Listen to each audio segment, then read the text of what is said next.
How do you envision a society where you would feel happy, where you, your loved ones, and everyone in the world would live comfortably? Okay, thanks so much for the question. Uh, Before I even proceed with answering the question, happiness to me, in the first place, is the state of the mind, but also to live in a society where everybody would be happy, then there should be that level of tolerance for everybody's culture inclusivity. Nobody's culture should be seen as inferior to the other person's culture. We should respect each other's culture. I don't think each and every person can have that, happy life that we all dream or aim to have in this world. So I envision a world full of happiness where there is acceptance of what people's culture, there's acceptance of the background of where they come, where they accept them to be creative. You know, we are living in a world where everything is streamlined. People are not given the opportunity to do things that they would or they had always dreamt of. We live in a society where parents decide for their children what to do and not think of what these children want for themselves, and to go as far as supporting them for them to achieve that what greater heights. The next question is, how do you envision healthcare and education in a society where every person is happy? How should these spheres function? Okay, education and healthcare are interrelated. A healthy population would be able to have a good education. So the focus should be on providing good healthcare to the people in order for them to have a peaceful mind, to be at peace with themselves, to be able to get better at education. For example, having a population that isn't healthy or that doesn't have better healthcare, it becomes very difficult for you to educate such a population. So let's take it for example. Healthcare should be a basic human rights. Access to good healthcare. To me, it should be a basic human right. It should be structured in such a way that people shouldn't fall sick before we try as much as possible to provide healthcare services. But we should have a society that is so proactive to be able to look deep into the future and see things that could affect or hurt their population health-wise, and put in measures to prevent such things from coming. And even if they should come, they should be as prepared to make sure they keep their population as safe and as healthy as possible. Healthcare or good health and education, are within the same sphere.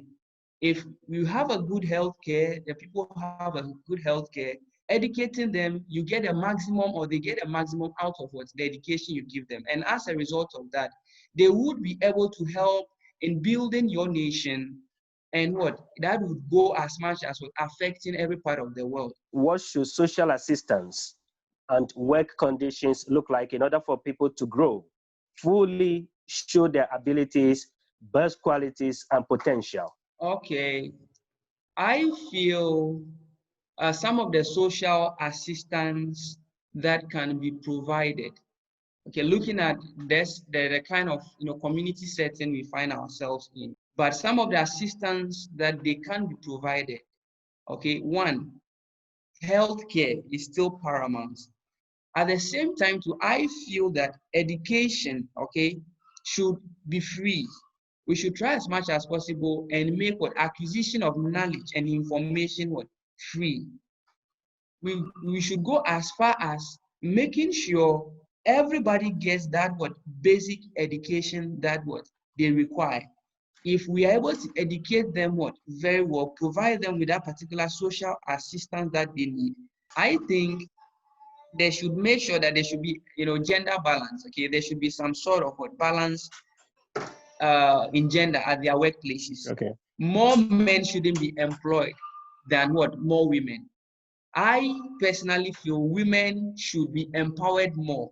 More roles should be given to women. How important do you think it is to find out how people envision a creative society, whether they want to live in such a society, and how important is it to raise such questions during conversations with other people? Creative, society is one thing that I am a strong enthusiast of, okay?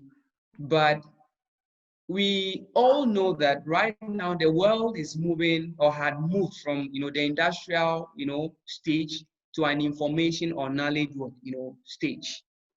Right now, demand for knowledge and information is on the ascendancy.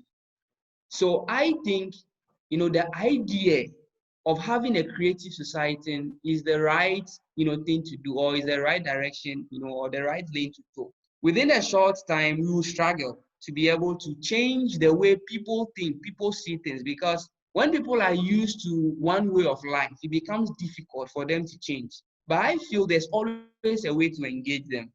I think we should start from the lower level. I'm talking about the children and then the kids. So I think their focus should be on the youth, not just the youth, but the much more younger generation. I'm saying children of age from 3, 4, 5, 6, 7 years going. We should try and listen to them more. We should try and allow them come up with whatever they have there in their heads. We should bridge the age gap. In this society in which we find ourselves, the old always feel whatever the young ones come up with. But this is where we find ourselves. Look at the COVID-19 pandemic in which we find ourselves now. We have been doing the same thing over and over, and we are expecting different results. We can't get that. Since you said the idea of creative society is something that you're for and you're an enthusiast of, then in your opinion, what is necessary to do? What do we need to do in order to inform as many people? Okay, in the society in which we find ourselves now, I think we need to start, one, from the communities. We have to go to the communities, because let me take the African setting, for example. The young ones listen more to the elderly.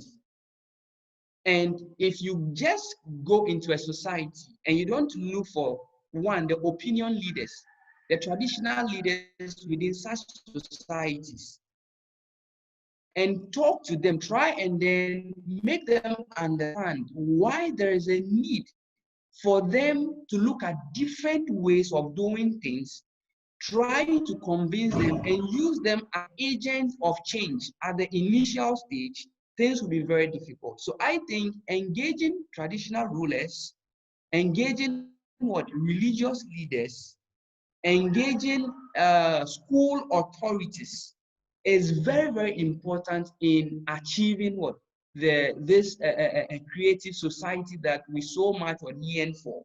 At the same time, too, I always say the children would be the agent for this particular change that we require or we seek.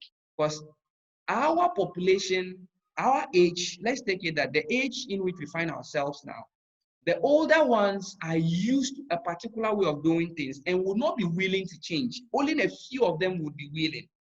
But if we can get the young ones to buy into this particular idea and come up with whatever ideas they have in their heads, we look at it, try and encourage them to keep on coming out with more. And they just need people, we to support them for them to be able to bring about that change. Thank you.